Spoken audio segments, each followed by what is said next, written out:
I'm Jake. I'm Tom. And we are VIMTV, Velocities of Music. Yay! Yeah. The best kept secret in music reviews. Let's go off the beaten path. Let's go into... Take me there. Yeah, we're gonna go there. All right. We're gonna go into the wine dark sea. Yeah. It's dark. Sounds delicious. It does. Like Merlot? Yeah, or a cab. Okay. Cab Fair sounds enough. real good right now. In fact, why don't we drink wine while we do this, Tom? Why was that never an idea? It's been 4.5 years, and we haven't come up with that. We are stupid. Yeah. We are stupid. Anyways, we're going to review Jolie Holland's Wine Dark Sea. Jolie Holland is this is her 6th solo record, and I've honestly never heard of her before. Yeah, and then how did we stumble upon this album? But I'm not sure. I don't know. Request? I don't know how we stumbled upon this record. I would call this a mixture of singer-songwriter, country, folk, Americana, rock. I mean, name it. She is kind of an amalgamation of a lot of styles that she kind of blends together and makes her own. But I think that what really stuck out to us, obviously it had to from day one, is her vocals. I mean, definitely. This lady has one of the most unique vocal presences I've ever heard, and I think we'll get into why here in a little bit.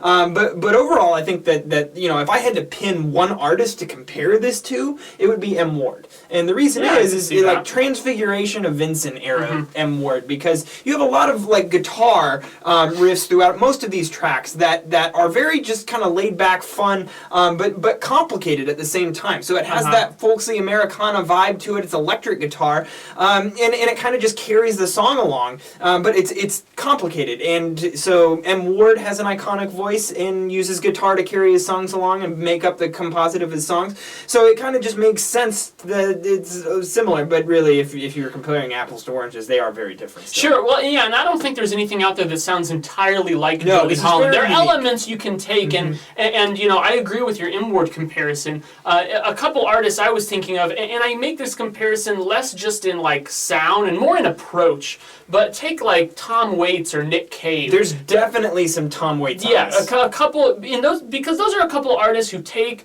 very classic genres like blues and folk, and they just twist the hell out of them. They make it weird, and I feel like that's kind of what Jolie Holland's doing here, because she has a lot of aspects of her sound that are very classic country, even going back to like Dolly Parton, Loretta Lynn, artists like that. But she twists it around and warps it into this very modern presentation with a lot of kind of odd electric guitar coming into the mix. There's lots of very classy horns and things too, but even when the horns are in there, it's not like sharp Frank Sinatra horns. It's very drunken, like you're wobbling on a boat, and probably in the wine dark sea, drinking the wine and out of the sea.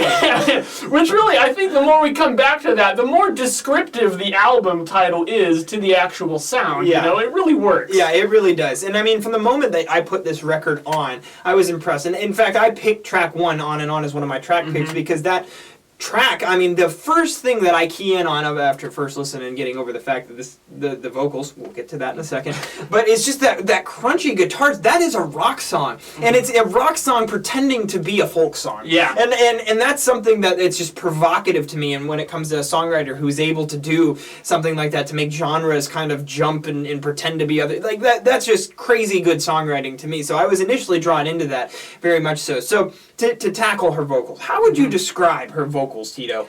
I would say very drunken sounding. Drunken on the Wine Dark Sea? That's the best I can say. I mean, she's taken the inflection and kind of going all over the place, Yeah, she's everywhere. But I think she actually has a very good singing voice, too. Oh, she does, And it definitely is taking like aspects of country and Americana vocal presentation and then infusing it in this like new way that she's projecting the vocals, adding lots of points of inflection. It does sound drunk at times, particularly on the track Route 30, track 4, which my favorite track on the album.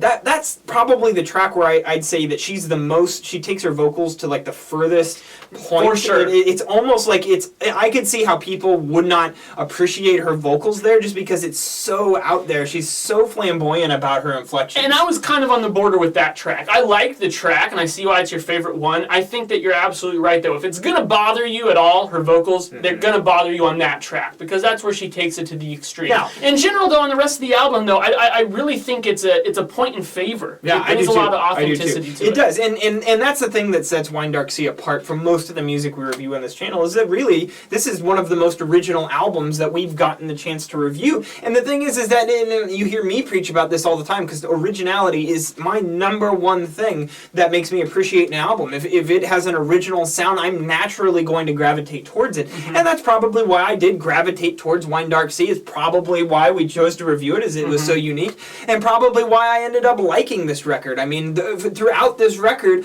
it has like two of my favorite things: an original sound and lots of crunchy guitars, constantly like interluding with each other, playing with each other, doing a lot of really cool stuff. There's even 2 experimental tracks on this record. Tom, you picked track 5. I thought it was The Moon.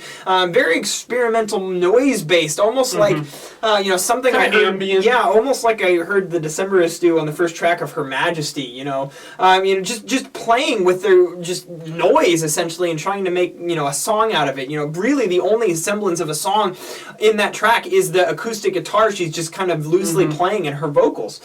Later on in the record, there's track 10, Out on the Wine Dark Sea, which is again another experimental track. Palm Wine Drunkard, track 9. That track has a lot of saxophone, guitar, strings, and it really sounds like a Tom Waits song. Yeah. That song, it's probably like the moodiest, darkest song on the record, and it sounds like Tom Waits could have just stepped in off the street and started singing, and it would fit perfectly. I totally agree. The last track, Waiting for the Sun, is one that's worth mentioning also, because I feel like it brings a little bit more of an upbeat glow to the album to cap it off that you don't get quite as much coming before that. I thought that was a really cool vibe. Also, track 6 is one worth addressing, To Love You Save. That's where we have a very strong male vocal presence and a guest artist on that track. Bluesy waltz, and it has the harmonized vocals throughout the song with the male vocalist, which personally I didn't like his vocals. And I actually really did, and that led that to be one of my favorite tracks, just because I thought the interplay was really cool, especially given that they were kind of taking turns with the lead. I mean, a lot of times they were singing at the same time, doing some kind of harmonies,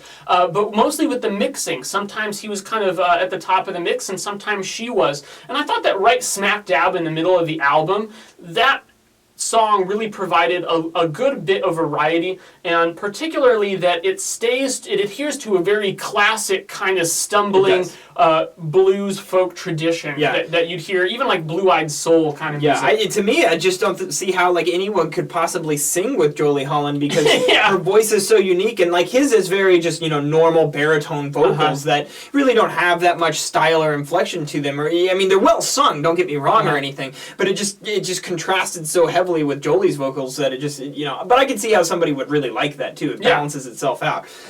So overall, I thought this was a pretty darn good record. However, I think I'm a little higher than you. I'm going to go 82 on this. I'm going 77. So that averages out to an 80. An 80 from Velocities in Music, so on the cusp of being something that we would highly recommend to you guys.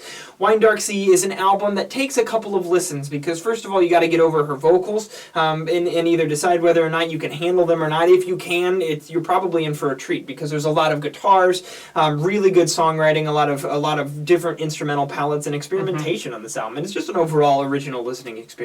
If you've listened to Wine Dark Sea, or if not and want to hear more about it, please comment to Tom and I at www.velocitiesandmusic.com or youtube.com/velocitiesandmusic. As always, follow us on Twitter, like us on Facebook, and let either of us know which records you'd like to see us review on this channel. I'm Jake. I'm Tom. And we are VIMTV, moving music critique forward.